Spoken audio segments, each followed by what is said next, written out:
Tuti bakunzi mukurikirana urubuga rw'intara ya Gitega turabaramukije aho muri hose tubifuriza kuranirwa. Gwari ubumwe umuhoruramwa byo bishirizwa na buramatari w'intara ya Gitega Venamani Rambona mugiye busha ruhimbaza kuri wa gatanu ruhuma umunsi mukuru hari ubumwe bw'abarundi nkuko vyama bikorwa uko umwaka utashe. Uwo munsi mukuru w'ubumwe ni ikintu kidasanzwe ku barundi ko aho buri haboneka urunani rw'intamenwa. Buramatari w'intara ya Gitega aramenyesha uko bikorwa bitunganije aho yibutsa bene igihugu kuvyitabira ku bwinshi ndetse anamenyesha ko n'urukino rwa nyuma rw'umupira w'amaguru rwitirirwa ico gikombe c'ubumwe ruzobera mu ntara ya Gitega.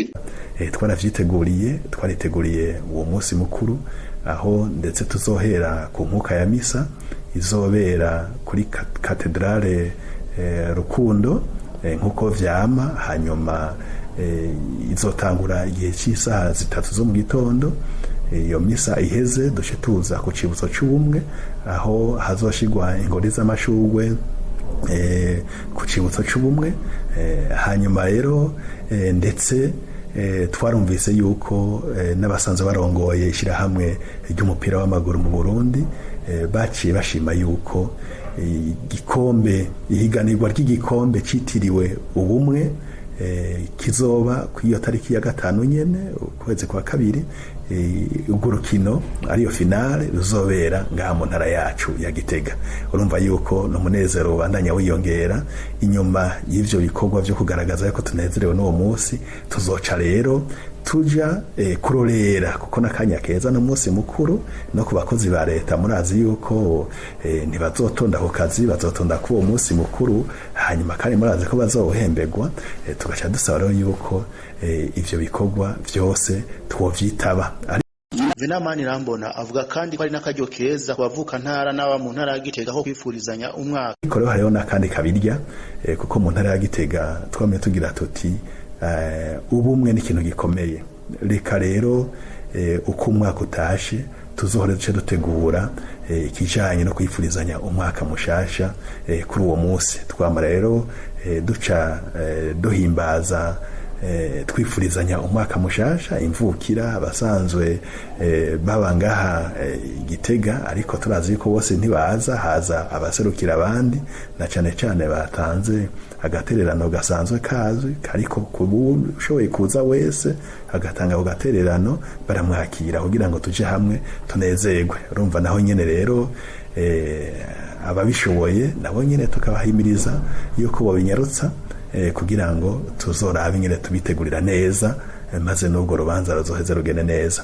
Rero turateye akamo abene igihugu b'Igitega bose kuzotudukana n'iyonka ku uwo munsi mukuru uzaduhimbaza ubumwe bw'abarundi, kandi se tuboneho n'akanya keza ko kubifuriza umwaka mushasha mwiza no kuzogira ubwo rubanza rwiza uwo munsi mukuru mwiza ubumwe bw'abarundi. Uwo munsi mukuru w'ubumwe uje kandi mu gihe umugwa mukuru w'igihugu c'u Burundi uzoba urumije imyaka 2 uri Gitega. Buramatari w'intara ya Gitega amenyesha ko ibintu vyinshi vyagiye birahindagurika urwego rw'intara no rwego rw'isagara ca Gitega, na cane kubijanye n'inyubako n'amabarabara zagiye ziboneka kubijanye n'amabarabara amwe yashoboye gukorwa neza, ndetse tukaba tuzi yuko hariho n'ibindi bikorwa vyimirije biriko biraba. Ariko tunashima yuko n'abene igihugu akamo twabateye yuko nabo bogira uruhara rwabo mu guteza imbere igisagara, mu guteza imbere umugwa mukuru wa politiki babishishije mu nyubakwa zitandukanye. Tubona yuko vy'ukuri akamo bakumvise, aho bona inyubakwa ziriko ziraduga, inyubakwa ziterambere rusangi ziriko ziraduga, amahoteli, amazu y'uburaro, ndetse n'amazu yoshobora kwakira abakozi, amazu y'ibikorwa vya leta. Ubona yuko vy'ukuri biriko birubakwa. Ibi rero biduha icizere yuko mu myaka iri imbere tuzosanga umugwa mukuru wa politike wateye imbere, ndetse tukanakenguruka yuko hari inzego zimwe zagiye ziraduga nk'inama nkenguzamateka Burundi n'ubundi bushikiranganji nk'ubushikiranganji bujejwe uburimyi ubworozi n'ibidukikije, ubushikiranganji bujejwe gushigikirana n'ibindi bisata bimwe vyaduze. Turazi n'abamenyesha amakuru batari bake baraduze, iradiyo y'igihugu Rema FM n'isanganiro. Tukaba tubona yuko mu bisata vyose vy'ukuri abatari bake bagize bati reka tugende no mu mugwa mukuru wa politiki. Urumva yuko by'ukuri twateye intambwe, ndetse uravye n'ibikorwa bibera ngaha ukaraba n'ingenzi twakira ukabona yuko hari ikintu kinini yacahindutse, ndetse turanashima yuko n'abene igihugu bwabo urabona yuko bariko barahinduka, naho nyene bidaca biza ubwo nyene mugabo iguma ari intambwe ku yindi. Turabona yuko intambwe rero irahari, nivyo twegereje guhimbaza iyo sabukuru hakiriho ibintu bibuze, na cane cane mu gisata kijanye no kugwiza amazi meza.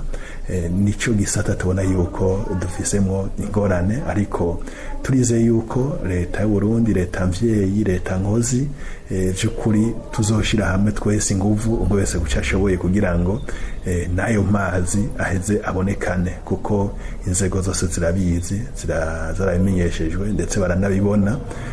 Turizeye yuko mu misi hari kizokogwa kugira ngo niyo ntambamyi y'amazi meza ari make icare muri kino gisagara yoheza ikahava, maze ibintu bikabandanya bigenda neza. Turabona rero yuko intambwe ari nziza, twizeye ko inyuma y'imisi mikeyi tuzosanga ibintu bimeze neza cane. Ivyuko igisagara cahindutse agaseseshwa rumuri, ni mwirabire namwe ishusho y'igisagara ca Gitega muri uwo mwaka wa 2021.